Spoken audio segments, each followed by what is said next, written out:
አስደንጋጭ ዜና! አንጋፋው የባህል ሙዚቃ አቀንቃኝ ተወዳጁ ድምፃዊ ሰማኝ በለው ሰሜ ባላገሩ ባደረበት ሕመም በሕክምና ሲረዳ ቆይቶ በዛሬው ዕለት ከዚህ ዓለም በሞት ተለየ። ድምፃዊ ሰማኝ በለው በተለይም የሀገራችን ባህላዊ እሴቶችን የጠበቁ ማህበራዊ ሕይወትና ገጠራማውን የአኗኗር ዘይቤ የሚያንጸባርቁ በርካታ ተወዳጅ የሙዚቃ ስራዎች ለአድማጭና ተመልካች በስፋት ማበርከቱ ይታወሳል። የአራት ልጆች አባትና ባለትዳር የነበረው ሰሜ ከዚህ ዓለም ዛሬ መሞቱን የተለያዩ ሚዲያዎች ዘግበዋል። ሰማኝ በለው በቅጽል ስሙ ሰሜ ባላገሩ ታዋቂና ተወዳጅ የኢትዮጵያ ባህላዊ ሙዚቃ ተጫዋች፣ ወግ አዋቂ፣ ቅን ሰው ነበረ። ከ20 ዓመታት በላይ በቆየው የሙዚቃ ዘመኑ የሀገርን ባህል፣ ትውፊት፣ ጀግንነት፣ ቀልድ በዜማና ውዝዋዜ በማስተዋወቅ በጥበብ ላይ ትልቅ አሻራ ትቶ አልፏል። ሰሜ በሕመም ምክንያት ዛሬ ብዙ አድማጭና ተመልካቾችን፣ ወዳጆቹና ደጋፊዎችን ያስደነገጠ ክስተትን አሰምቷል። ገና ብዙ ሥራ በሚሠራበት ዕድሜው በተወለደ በ53 ዓመቱ በዛሬው ዕለት ሰኔ 8 ቀን 2018 ዓ.ም ከዚህ ዓለም በሞት መለየቱን የኢትዮጵያ ብሮድካስት ኮርፖሬሽንና የቅርብ ቤተሰቦቹ አረጋግጠዋል። ይህ ዜና ከተሰማ ጀምሮ ብዙዎቹን በድንጋጤ ጥሏል። ከሁለት አስርተ ዓመታት በላይ በአማርኛ ባህላዊ ዜማዎቹ ትዕይንትና በመድረክ ላይ ደማቅ አቀራረቡ በኢትዮጵያ የሙዚቃ ኢንዱስትሪ ትልቅ ስም ያተረፈ ጥበበኛ ሰው ነበረ። ሰሜ ኧረ ምኑን ሰጠሽ፣ ወለላዋ፣ ግባ በለው፣ አገንበርበር የመሳሰሉና ተወዳጅ ዜማዎችን ለቋል። ሰሜ የባህል ጠባቂ ነበር። ባህላዊ የሙዚቃ ስልቶቹን የጎጃም፣ የጎንደር፣ የወሎ ባህላዊ ዜማዎችን በመረዋ ድምፁ በማቅረብ የሚታወቅ ነበር። ሁለገብ አርቲስት ነው። ከሙዚቃ ስራዎቹ በተጨማሪ በተለያዩ የፊልም ስራዎች ላይ በትወና የተሳተፈ ሲሆን እንደ ኢትዮጵያ አይዶል ባሉ የኪነ ጥበብ ውድድሮች ላይም በዳኝነት አገልግሏል። ከዚህ በፊት የመኪና አደጋ ደርሶበት የተረፈው ሰሜ ቀልድ አዋቂ፣ የደስደስ ያለው ጨዋታ ተጫዋች፣ ተወዳጅ አርቲስትም ነበረ። ሰማኝ በለው ከ1990ዎቹ መጀመሪያ ጀምሮ እስከ ቅርብ ጊዜ ድረስ በርካታ ተወዳጅ ስራዎችን ለአድማጭ ተመልካቾቹ አበርክቷል። ከነዚህም መካከል ነይ ዘመድዬና ዘማዋ 1991 ዓ.ም በሙዚቃው ዓለም ደማቅ እውቅናን ያገኘባቸው የቀደሙ ስራዎቹ እንዴት ነሽ 1993 ዓ.ም፣ ኧረ ባላገር፣ የጥጋብ አገር የተሰኘው ተወዳጅ ዘፈኑ፣ ዘገኛ 2014 በአውታ ቲቪ በኩል የተለቀቀና ከፍተኛ እይታን እና ተደማጭነትን ያተረፈ ስራው፣ በአሜሪካና በኢራን መካከል ስምምነት ላይ ተደረሰ ወደሚሉት ዜናዎች እናልፋለን። ዓለም አቀፍ ዜናዎች ሟቹን ሰማኝ በለውን እግዚአብሔር አምላክ በደጋጎች ጎን ያሳርፈው። በተከዜ ሚዲያ ስም የተሰማኝን ልባዊ ሐዘን እገልጻለሁ።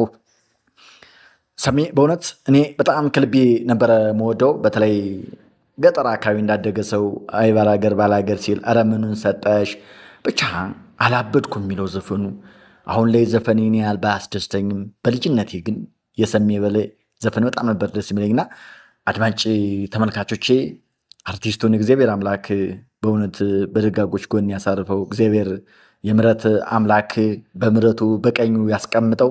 እኔ የሰሜን መሞት ሰማ በጣም ነው ያዘንኩት። ክብሯትና ክብሯን ወደ ሌሎቹ ዜናዎች እናልፋለን። በአሜሪካና በኢራን መካከል የሰላም ስምምነት ላይ ተደረሰ።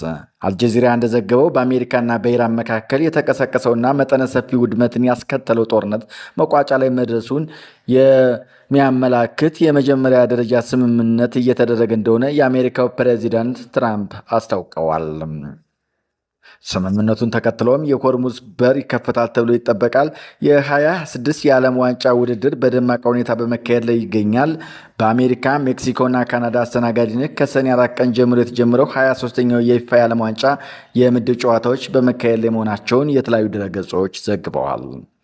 እስራኤልና ሊባኖስ ውጥረት እንደቀጠለ ነው። እስራኤል በደቡባዊ ሊባኖስ መጠነ ሰፊ ጥቃት ማድረጓን ቀጥላለች። ነገር ግን ትላንት የአሜሪካው ፕሬዚዳንት እና የኢራን አቻዎቻቸው እርቁን ሙሉ ለማድረግ እስራኤል በሊባኖስ ላይ የምታደርገውን መጠነ ሰፊ ጥቃትና ግድያ ልታቆም ይገባል የሚል ይገኝበታል። በሌላ በኩል እሁድ ዕለት እስራኤል በደቡባዊ ቤሩት የሚገኙ የሂዝቦላ ኢላማዎችን መደብደቧን አስታውቃለች። የእስራኤል ጦር ቃል አቀባይ ኢራን ትልቅ ስህተት ፈጽማለች ሲሉ ተናግረዋል። በአሜሪካ በኩል ፕሬዚዳንት ዶናልድ ትራምፕ ኢራን ወደ ድርድር ጠረጴዛ እንድትመለስ ጥሪ ማቅረባቸውን ፎክስ ኒውስ ዘግቦ ነበረ። ትራምፕም ለአክሲዮን እንደተናገሩት ለእስራኤል ጠቅላይ ሚኒስትር ቤንያሚን ኔታንያሁን በስልክ መናገራቸውንና ቤንያሚን ኔታንያሁ ሁለቱንም ወገኖች እርምጃ እንደወሰዱ በተለያዩ ሚዲያዎች ሲዘግብ ነበር። ክብሯትና ክብሯን ይህ የዛሬው ዜና እንግዲህ ሞር በሰማኝ በለው ሰሜ ባላገሩ ላይ ነው የሚያተኩረው። ሰማኝ በለው በጣም ቀልድ አዋቂ ነው። በነገራችን ላይ ሰማኝ በለው አንድ ቀልድ አለው የድሮ ቪዲዮ ላይ የፖስትኩት እና እሱ ራሱ በአንደበቱ ያወራው ነው እና በጣም ተወዳጅ ነው። በገጠሩ ክፍል ሲወዛወዝ ምን ሲል ኧረ ባላገር ሲል በጣም ገበሬዎች ይወዱታል። እና አንድ ቀን እንደው ደሰስ ወዳለች እንደው የሆነች ጎጆ ውስጥ ተገኘሁ አለ። ሰማኝ በለው ራሱ ነው የሚያወራው እና አንድ ቆፍጠን ያለ ባላገር ነው ይላል። እንደዚህ ነው አንደበቱ ሲያወራ፣ ቆፍጠን ያለ ባላገር ነው። ገባና ቁጭ አላለ እና በየአይነቱ አላለ አለ። ስንት ነው?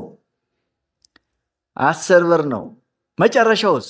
ወጡን እንዲህ ነካ እያደረገ ነው አለ የሚያወራውና ወጡን ነክቶታል እኮ። ኧረ አንዴ ካሁን አልበላም አለ። ግድ የለም ብላ። አይደጉስም። በእውነት በጣም ነው የሚያሳዝነው።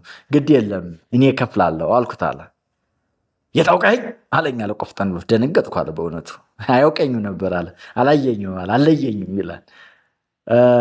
የታውቀኝ ይላል አለ። ግድ የለም ወገኔን ወንድሜን ጠጣ የሚጠጣም ካለ ብላ አልኩት አለ። ጥርቅስስ አድርጎ በልቶ አለ። እኔን አላመሰግንም አለ። ቀና አለ ወደ ሰማይ አለ። ምን አይነት የተባረከ ቀን ነው፣ እግዚአብሔር ይመስገን አለ። አውቀኸው ነው አለችው አለ። ሩቁና ማን ነው አለ። ሰሜ ባላገር እኮ ነው። ኧረ ባላገር ሚለው እኮ ነው አለችው አለ። አትይኝም አላለ ሽመሉን ብድግ አድርጎ እና እንዲህ አይነት ተጫዋችና ቀልደኛ ነበር ሰሜ ባላገሩ። እንግዲህ ባደረበት መሞቱን መጀመሪያ ከቲክቶክ ካየው በኋላ የተለያዩ ዘገቦች እንደዘገቡት እና መሞቱን ሳረጋግጥ የተሰማኝ ሐዘን ከፍ ያለ ነው። ክብሯትና ክብሯን እንግዲህ ለሟች ቤተሰቦቹ መጽናናትን እመኛለሁ። እሱ ደግሞ እግዚአብሔር አምላክ ነፍሱን ይማረው። በሌሎች ዜናዎች እስክንገናኝ ድረስ ደህና ሁኑ። አመሰግናለሁ።